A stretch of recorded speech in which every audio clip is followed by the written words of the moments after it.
NDA की अब तक की सबसे बड़ी विजय इस चुनाव में पक्की है दोस्तों। 14 तारीख के बाद आपको मैं कह रहा हूं विजय उत्सव की तैयारी कर लीजिए। राउंड 1 के बम्पर मतदान के बाद अब सबकी निगाहें राउंड 2 के मतदान पर है और इस समय हम लोग सीमांचल के पूर्णिया में हैं। केंद्रीय गृह मंत्री और बीजेपी के चाणक्य अमित शाह हमारे साथ है, चाणक्य महर्षि चाणक्य की भूमि में। सर, राउंड 2 के मतदान से पहले राउंड 1 के मतदान को आप किस तरह देखते हैं? देखिए, एक तरफा चुनाव है। भारतीय जनता पार्टी और एनडीए के दल स्वीप करने जा रहे हैं। स्वीप करने जा रहे हैं। जो महिलाओं ने जिस तरह से बढ़ चढ़ कर वोट दिया है। अरे भाई, काहे फंसे हो? महिला, युवा, बूढ़े, किसान, मजदूर सब एक तरफ है। सर, बिहार में कहा यह जाता है अगर 60% से ज्यादा मतदान होता है तो वो परिवर्तन की ओर इशारा करता है। आज तक 2014 से परिवर्तन ढूंढता है, होता नहीं है, इस बार भी नहीं होगा। सर, राउंड 1 में आपने कहा था, जब आज तक से बात की थी कि 160 सीटें बीजेपी की आएंगी, तो क्या राउंड 1 में आप 80 के पार हैं? हम 160 से ज्यादा सीटों के साथ 2/3 से ज्यादा बहुमत के साथ सरकार बनाने। मित्रांनो नमस्कार। काल बिहार विधानसभेचा निकाल लागला त्यावेळेस काही लोकांना आश्चर्य वाटलं, परंतु आश्चर्य वाटण्यासारखी कोणतीही परिस्थिती नव्हती। कारण निवडणुकीचा जो प्रचार चालू होता त्या प्रचारादरम्यान आपल्या देशाचे पंतप्रधान आणि गृहमंत्री यांनी स्पष्टपणे सांगितलं होतं की एनडीएला प्रचंड बहुमत मिळणार आहे, 2/3 मेजॉरिटी आम्हाला मिळणार आहे आणि इथं आम्ही क्लीन स्वीप करणार आहोत, हे त्यांनी स्पष्टपणाने उघडपणाने सांगितलं होतं। त्याच्याच प्रकारची घोषणा किंवा तशाच प्रकारे त्यांनी महाराष्ट्रामध्ये सुद्धा सांगितलं होतं। तुम्हाला आठवत असेल, महाराष्ट्रामध्ये ज्यावेळेस आपल्या देशाचे पंतप्रधान यांनी शिवाजी पार्कमध्ये एक रॅली घेतली होती, त्यावेळेस त्यांनी सांगितलं होतं की मी या ठिकाणी प्रचारासाठी आलेलो नाही, तर मी या ठिकाणी जे आमचं सरकार बांधणार आहे त्या सरकारच्या शपथविधीचं निमंत्रण द्यायला मी आलेलो आहे। त्याचप्रमाणे काल त्यांनी बिहारमध्ये पण प्रचाराच्या रॅलीमध्ये त्यांनी सांगितलं होतं की शपथविधीची तयारी करा, कारण या ठिकाणी एनडीएचं सरकार प्रचंड बहुमताचं बनणार आहे आणि आजपर्यंत जेवढं आम्हाला बहुमत मिळालं नाही त्यापेक्षा जास्त बहुमत आम्हाला मिळणार आहे।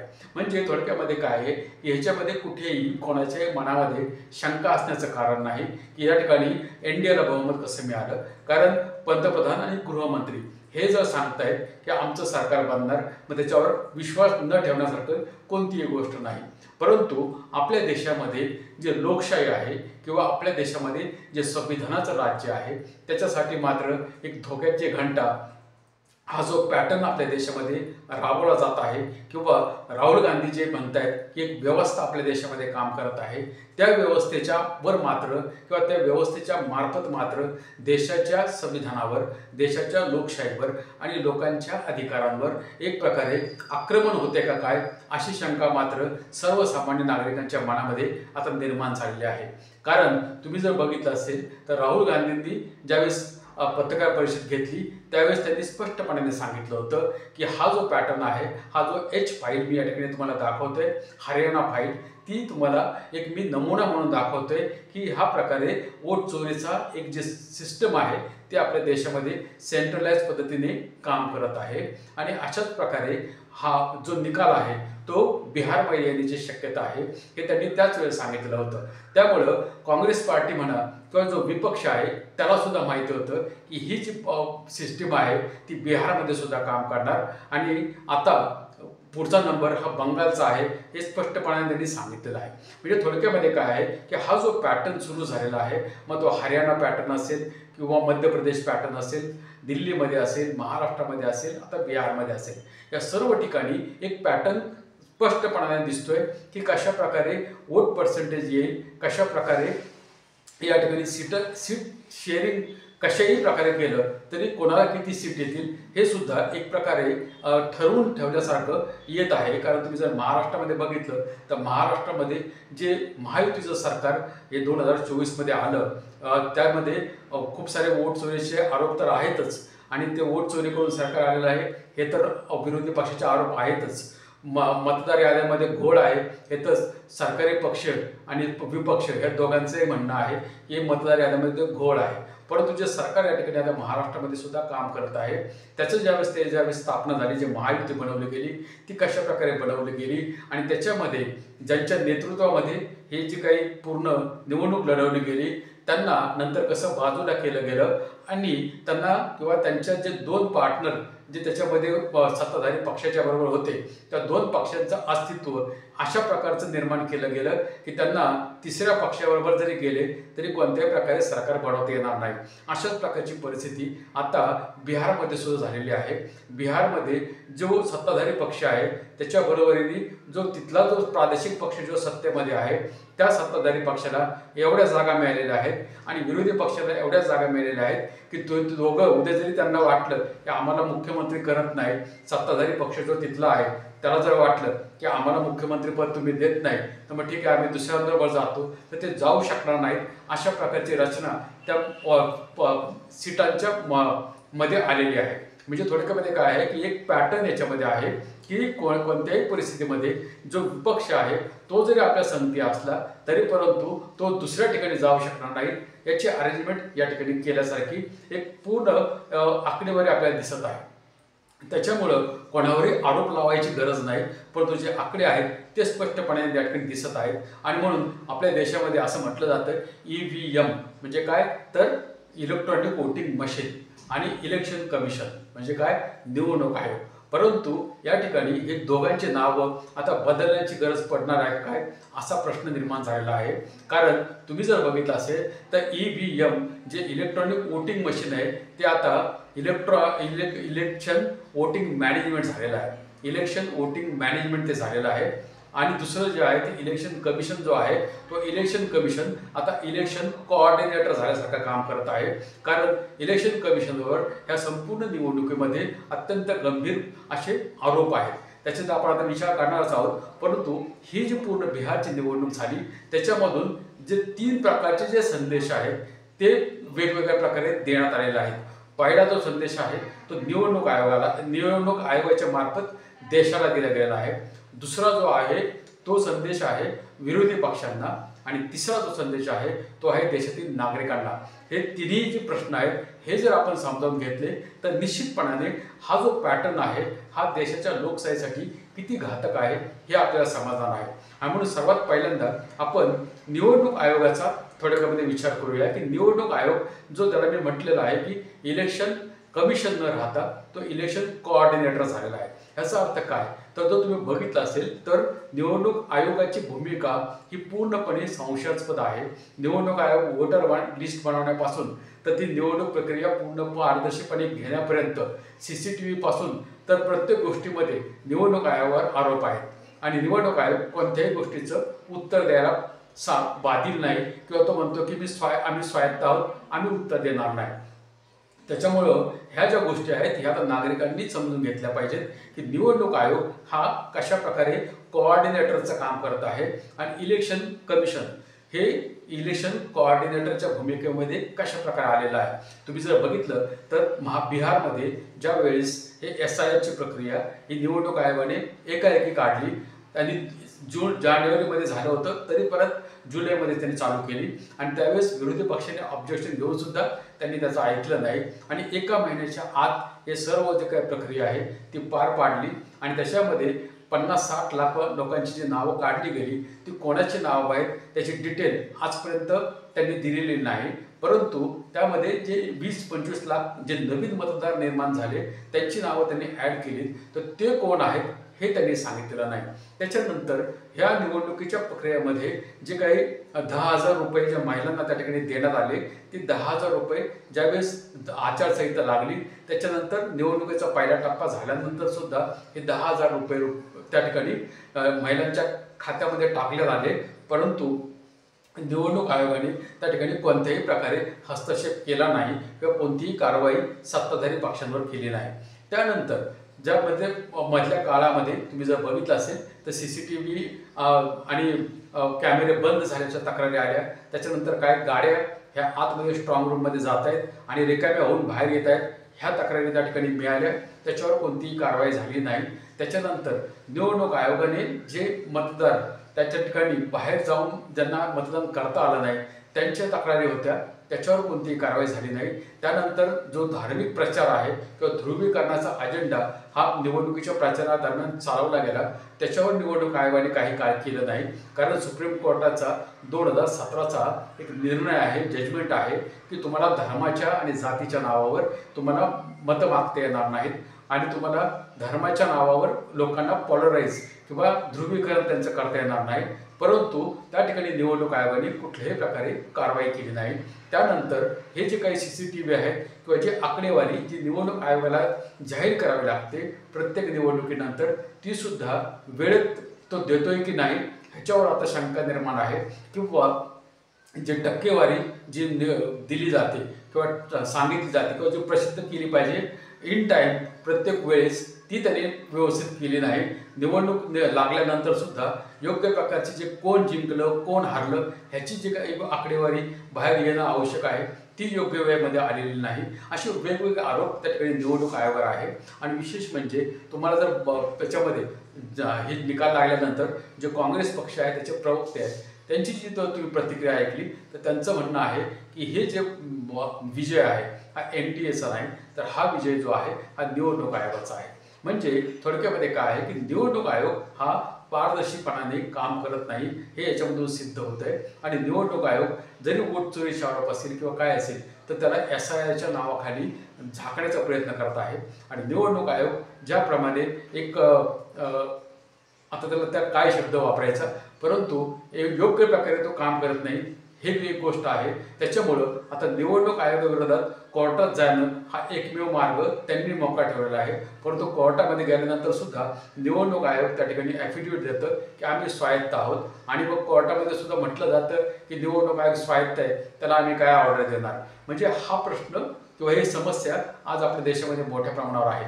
आणि जर निवडणूक आयोगाची हीच जर अशाच प्रकारची जर त्यांनी कार्याची पद्धती ठेवली, ही जर सिस्टीम, कारण निवडणूक आयोग पूर्ण देशामध्ये निवडणूक घेण्यासाठी जबाबदार आहे आणि त्याची जी पूर्ण जे प्रशासन आहे ते निवडणूक जिल्हा पातळीपर्यंत जे काही त्या ठिकाणी अधिकारी काम करत असतात ह्या सर्वांना कंट्रोल करण्याचं किंवा कोऑर्डिनेट करण्याचं काम हे निवडणूक आयोगाचं असतं। परंतु जर निवडणूक आयोग जर बाहेर झाला, निवडणूक आयोग जर त्या ठिकाणी योग्य प्रकारे काम करणार नसेल तर ही निवडणूक प्रक्रिया ही पूर्णपणे संशयाच्या भोवऱ्यात आहे। आणि जर या ठिकाणी ही निवडणूक प्रक्रिया जर योग्य पार पाडली नाही तर निश्चितपणाने आपलं जे मतदान आपण ज्याला देतोय ते कोणाला देतोय हे समजणार नाही। आणि मग ते म्हणतात त्याच्याप्रमाणे की तुम्ही कोणालाही मत द्या, आम्हीच निवडून घेणार, हा प्रकार आपल्या देशामध्ये इथून पुढे कायम चालू राहील। दुसरा जो मुद्दा आहे त्याच्यामध्ये हे जे राजकीय पक्ष आहेत, विविध राजकीय पक्ष, या विविध राजकीय पक्षांवर सुद्धा एक प्रकारचा ही जबाबदारी आहे की लोकशाहीमध्ये तुम्हाला विरोधी पक्ष म्हणून ठेवलेला आहे, तुम्ही लोकांची बाजू त्या ठिकाणी मांडली पाहिजे। परंतु फक्त आरोप करून पळून न जाता किंवा आरोप करून त्या ठिकाणी पाठपुरावा न करता तुम्ही जर हे गोष्टी अर्धवट सोडणार असाल तर निश्चितपणाने ह्याचा जो फटका आहे तो देशातील नागरिकांना बसणार आहे। नागरिकांच्या अधिकारावर अतिक्रमण होत असताना देशातला जो विरोधी पक्ष आहे तो बघ्याची भूमिका घेऊ शकत नाही। विरोधी पक्षाने सुद्धा किंवा त्या ठिकाणी रस्त्यावर उतरून त्या ठिकाणी जे काही अहिंसेच्या मार्गाने आणि संविधानाच्या मार्गाने त्या ठिकाणी लोकांची बाजू मांडणं हे त्यांचं कर्तव्य आहे, परंतु ते त्या ठिकाणी करताना दिसत नाही आणि फक्त आरोप होत आहेत। परंतु निश्चितपणाने जो विरोधी पक्ष आहे तो लोकांची भूमिका पार पाडत आहे असं या ठिकाणी दिसत नाही। त्यामुळं त्या ठिकाणी वेगवेगळे कारणं सांगितली जात आहेत की ही जो काही विजय मिळालेला आहे तो त्या ठिकाणी विकास आणि सुशासन याचा मिळालेला आहे, पण त्या विकास आणि सुशासनची चिरफाड करण्याचं काम हे विरोधी पक्षाचं होतं, विरोधी पक्षाने ते केलेलं नाहीये। त्यामुळं सर्वात महत्त्वाची जर त्याच्यामध्ये चूक कोणाची असेल तर विरोधी पक्षाची आहे। विरोधी पक्षाने फक्त वोट चोरी आणि ह्या गोष्टी लावून धरल्या, परंतु जे इलेक्शन रिफॉर्म्स होणे महत्त्वाचं आहे किंवा ह्या जे काही गोष्टी जे वोट चोरीसारखे आरोप होत आहेत त्याचा फॉलोअप करणं महत्त्वाचं आहे आणि देश पातळीवर ह्याच्यावर आवाज उठवणे महत्त्वाचं आहे। सर्व विरोधी पक्षांनी एकत्र येऊन त्या ठिकाणी वोट चोरी विरोधात, EVM विरोधात आणि हा जो इलेक्शन कमिशन जो कोऑर्डिनेटर बनलेला आहे त्याच्या विरोधामध्ये एकत्र येऊन एक मोठं लोकशाही मार्गाने त्या ठिकाणी आंदोलन करणं हे महत्त्वाचं आहे। कारण सरकार त्या ठिकाणी कोणत्याही परिस्थितीमध्ये इलेक्शन कमिशनला सपोर्ट करत आहे हे स्पष्टपणे दिसत आहे.